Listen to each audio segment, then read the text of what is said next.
Hello students, we are going to learn about some concepts of sets. You might have heard a word collection. What does collection mean? Collection means collection of objects of a particular kind. We can say a pack of cards, a crowd of people, cricket team, etc. Isn't it?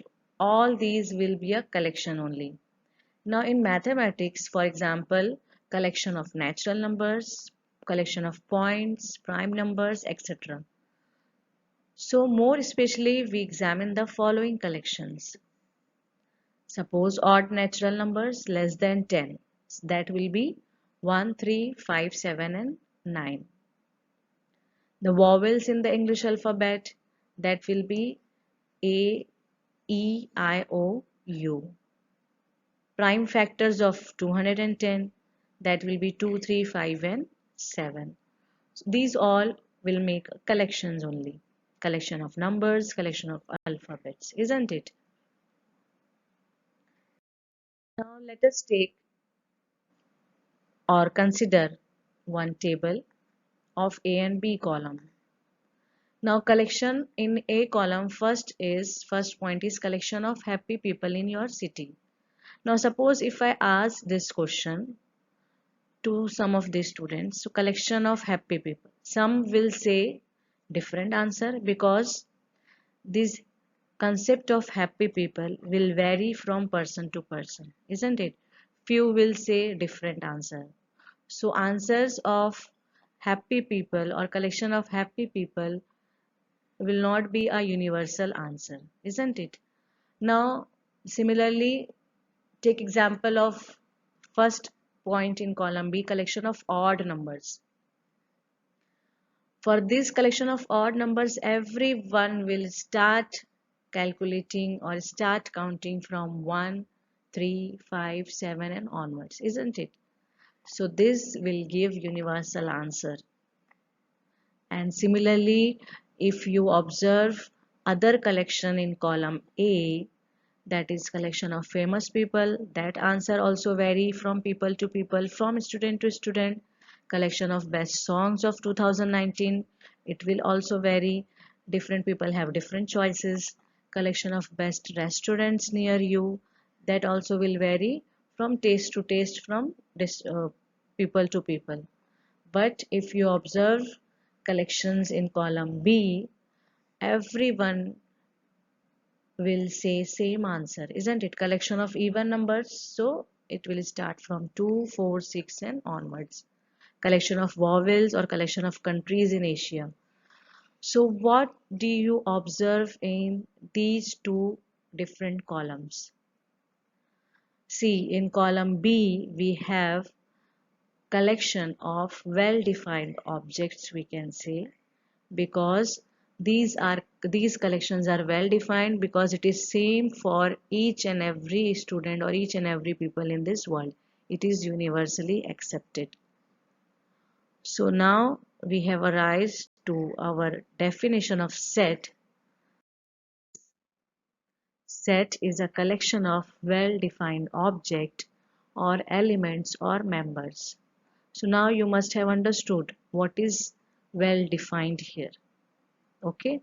Now in maths we have different sets such as n, capital N, set of all natural numbers. Z we can denote for the set of all integers. Q we can denote for all rational numbers. R is the set of real numbers. Z plus set of positive integers. Q plus set of positive rational, and R plus set of positive real numbers.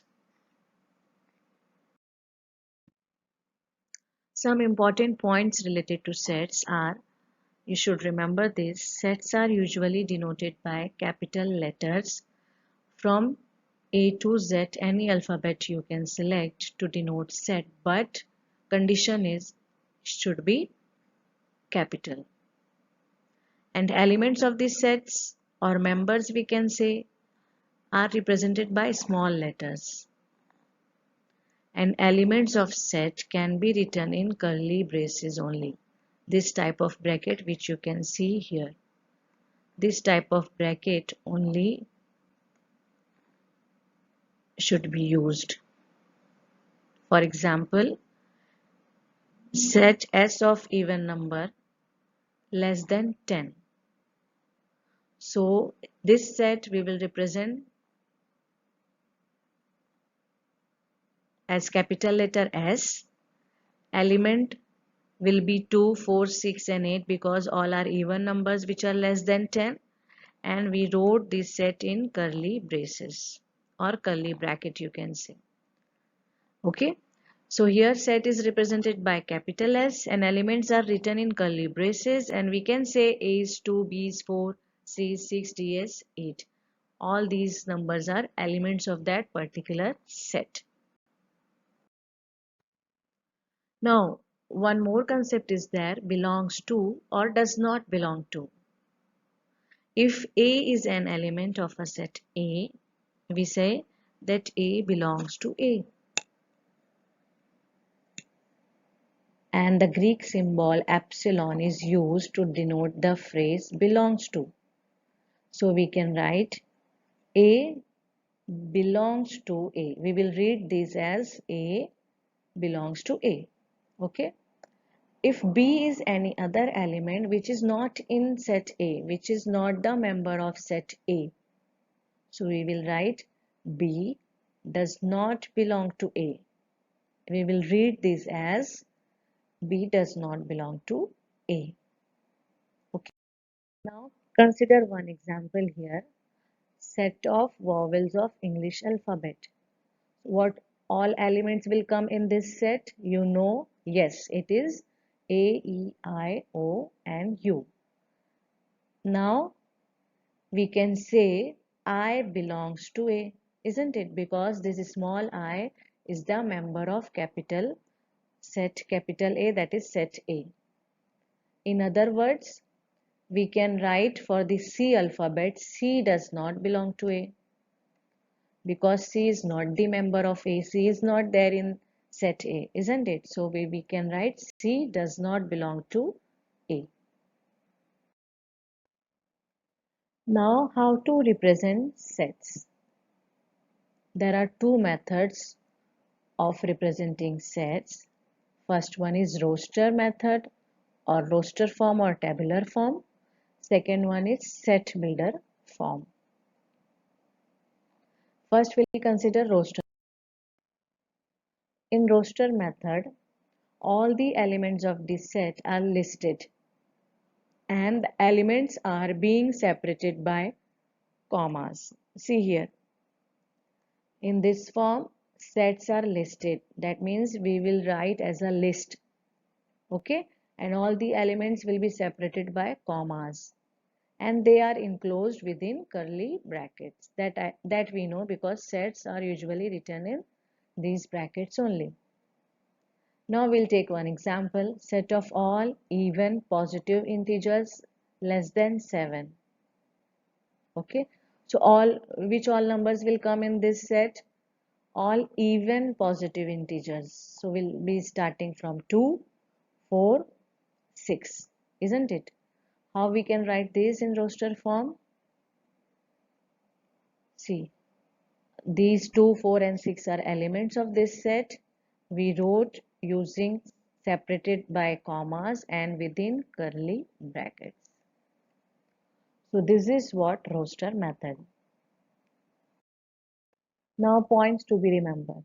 To write in roster method, we should remember some points. In roster method, order of the element is not important. For example, if you are writing 2, 4 and 6, this set will be equal to 4, 2 and 6 because these are the list of the elements. So order is not important. Both the sets are equal because elements are same. Second point is while writing this form, same element should not be repeated. We should not repeat the elements. Every element should come single time. That means 2, 2, 4, 5. This is not valid, or we can say invalid way of writing set, because in this 2 is repeating. Set of odd natural number is represented by, we know odd natural number, that means starting from 1, 3, 5, and we have uncountable odd numbers. So how we can denote that numbers are uncountable? We can denote by dots here. Okay, we can write 3 or 4 elements, first 3 or 4 elements, then separated by commas, and then we can put dot. So these dots indicates that list of odd numbers continue indefinitely. There are uncountable such odd numbers are there which are greater than 5. So these things you should remember while writing set in roster form. Order of the elements are not important. Numbers should not be repeated. And you can write dot form to show that we have uncountable numbers. Okay. Now what is set builder form then? All the elements of a set possess single common property, isn't it? If we are writing 2, 4, 6, so what we can write this set 2, 4, 6, all are even numbers and they are less than 7. So this is the property of that those elements which are there in that particular set. And this property is not possessed by any element outside the set. Yes. For example, we can take A, E, I, O, U. So what common property these all elements holds here? That is, they are vowels in English alphabet, isn't it? So how we can write this in set builder form? We can write, we can start with curly bracket. Each element we can represent as X. Okay, X is variable here. Then we'll put colon here. And what property X possesses? That X is a vowel in English alphabet. Then we should end this statement or this property with curly bracket. I hope you got how to write set builder form. Thank you.